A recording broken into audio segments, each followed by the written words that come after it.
Fluency is simple. That's the problem. Years ago, when I first started teaching fluency, I began by showing students a big chart: definitions, prosody, pitch, rate, volume. My third graders looked at me with glazed eyes or wiggled all over the rug.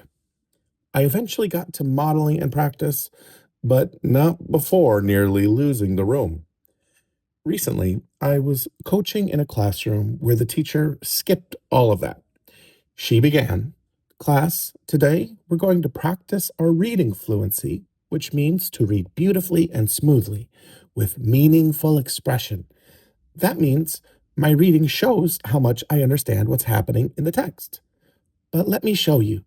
Pay attention to how I read and how it sounds, and then we'll talk about it." And then she read. The class listened, named what they noticed, and moved straight into choral reading.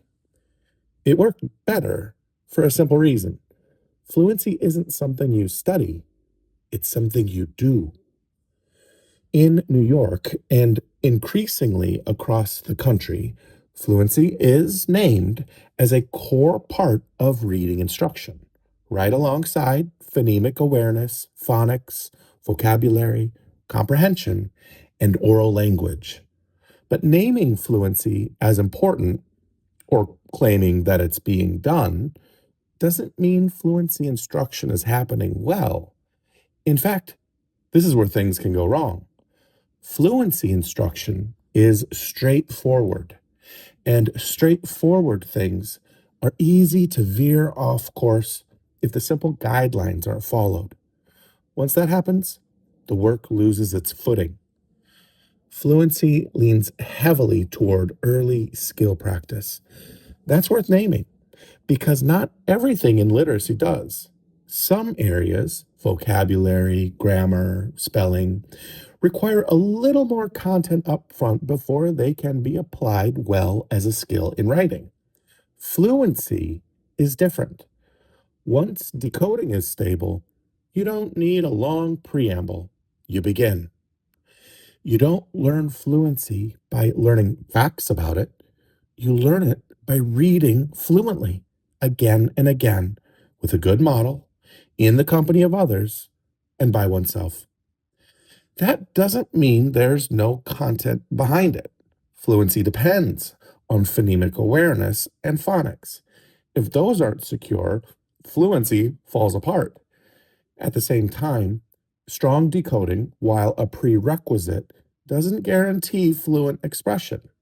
Fluency must be taught on its own.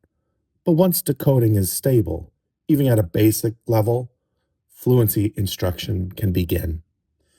Fluency triangles, by the way, are a great way to get young readers practicing fluency at an early stage. And it doesn't need to be complicated. Model, practice, repeat. I do, we do, you do. Same text again and again.